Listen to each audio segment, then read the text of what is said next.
Hi everyone, it's Liam here from Rating the Races. So we're just going to do a quick review of some of the races that did happen over the weekend. There wasn't much, but we did get a decent card on Sunday at Lingfield and a few races at Thurles that I want to talk about. The first race is the 2 mile Grade 2 Novices Chase, over 2 mile. First of all, Matata should have been disqualified. It doesn't happen, but when a horse takes out another like that over a fence, the stewards and the rules have got to be changed so that a horse can be disqualified for that. The Yellow has now been taken out by Matata, and in December the Folks Tiara took out Path de Rue over in Ireland, and a slight movement off a straight line on the flat, after the last fence or after the last hurdle can get you disqualified, but an absolute side swipe of a horse over a fence and they don't even look at it. I think that's ridiculous. The horse to take out of this race, Pembroke. I tweeted after the race, stepping him up in trip yet? For Pembroke, he needs 2.5 mile. He's not quick enough for 2 mile. He's not good enough for 2 mile. But he is well handicapped. That is something that I'm pretty confident on. He is well handicapped. He just needs 2.5 mile. Now, I'm going to have a look at the race at the weekend. I'll just pause the video actually. So I know you actually don't see me pausing the video or anything like that, but I just did it and had a look. So there's a horse running at the weekend, or down to run at the weekend, that is interesting, with Pembroke in mind, and that horse is Unexpected Party. Now I think Dan Skelton's getting 2 horses really well handicapped for the plate, potentially. Unexpected Party, been running in all the graded races, hasn't been good enough, and Pembroke, who I think just needs that step up in trip before he can really show his best form. Now, the race at the weekend is only worth 20 grand to the winner. Is that really worth ruining your handicap mark for Unexpected Party? I'm not sure. However, the last few horses that I've said that about have come out and won. We had Stumptown, shouldn't be winning a race with the Kinmure in mind, did go and win it. And then recently we had... who else was it? I can't think off the top of my head who it was.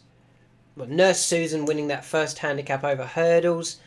And there was another one that I can't think of who it was. But there were horses that are... Oh, Phlegmatic. It was Dan Skelton again. Horses that are winning races that maybe they're just trying to win races with them rather than targeting the feature prize money, or maybe they think they've got one better for the feature races. So maybe Dan Skelton thinks he's got one better for the 3 mile race at Kempton. Maybe Dan Skelton thinks he's got one better for the plate than Unexpected Party, and that could well be Pembroke. Moving on to the 135 at Thurles, the idea here was to talk about Allaho winning the Grade 2 over 2.5 mile. This is his trip. He won it comfortably enough. People are saying, well, he's not going to win a Ryanair on the back of that.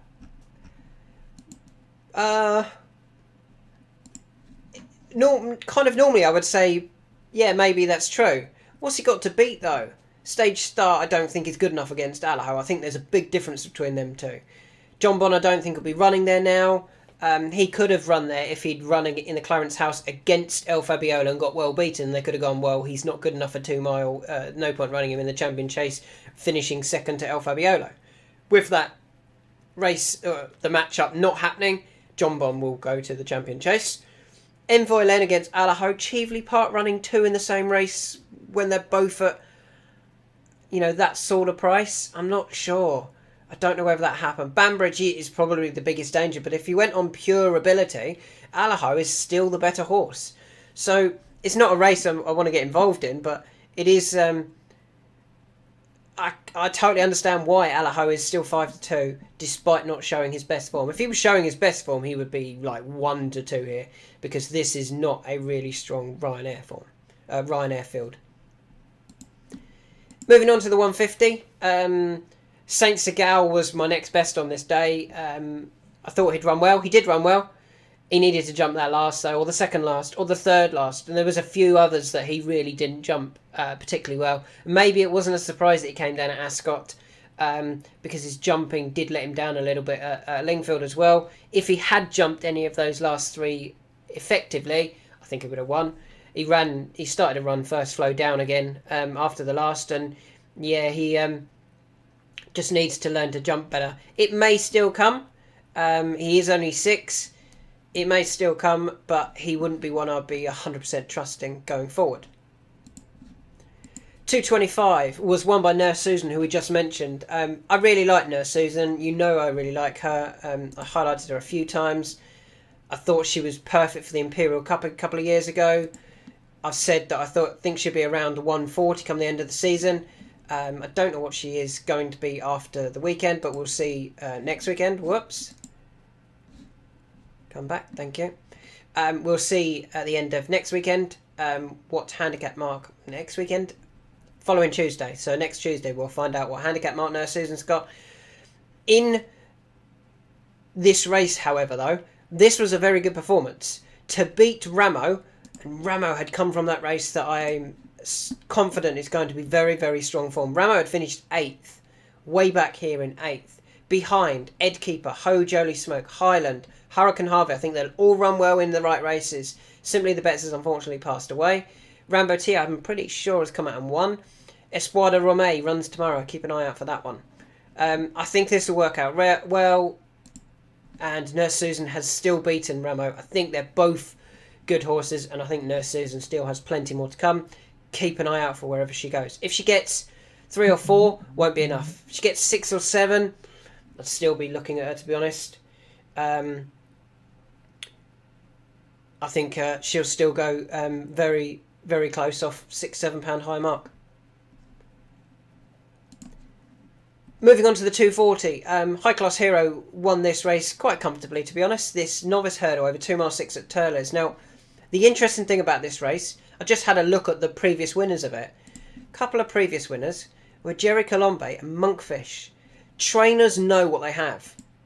And the fact that Willie was prepared to send High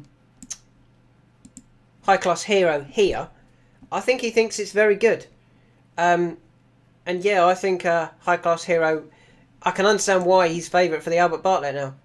Oh, we're just getting the entries for the Albert Bartlett come through, so that's why the odds have just disappeared.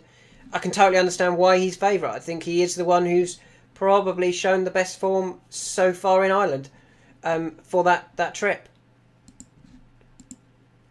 Moving on to the 3 o'clock at Lingfield, the last race I want to talk about. Protectorat versus L'Empresse. That's all it was. It was just them two. They did pull miles clear.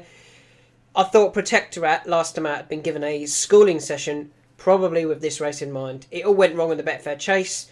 They gave him a schooling session in a handicap, and it worked. It worked brilliantly, in my opinion.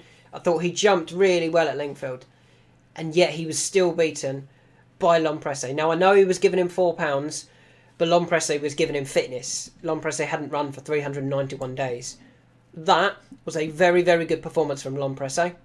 And for me, he's the biggest danger for Galopin des Champs at the Cheltenham Festival.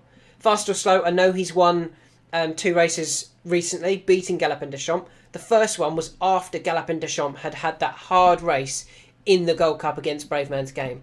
A lot of the others didn't get over it, and some of them haven't got over it still. Galopin des Champs has. Whereas Fast or Slow had come from the handicap. Fast or Slow had come from 2 handicaps. He's now been beaten twice at the Cheltenham Festival in handicaps. I just can't believe that he could be the one that then ends up being the biggest danger to a... What should he be? It should be a 3-time Cheltenham Festival winner. Handicap and 2 Grade 1s in Galopin des Champs. Last time out, it was over a trip too short for Galopin des Champs. That's why Fast or Slow won. And yeah, when they go over the right trip, Galopin des Champs will still... I think he'll still win, but I think L'Empresse is going to serve the biggest challenge to him now, not Fast or Slow. So yeah, there was just a few quick thoughts. Definitely keep an eye out for Pembroke when he goes handicapping. We'll keep an eye out for his handicap mark. I'm not sure what to take on Allaho with in the Ryanair. Saint Segal's jumping led him down. Nurse Susan and Ramo will both go on from that, and Nurse Susan very much so. High Class Hero is probably the right favourite for the Albert Bartlett, and I think L'Empresse is the biggest danger to Galopin des Champs in the Gold Cup. A couple of videos coming shortly. They are looking at the weekend's racing, and yeah, looking at the weekend's racing. So just the one video for Premium and Pro members coming.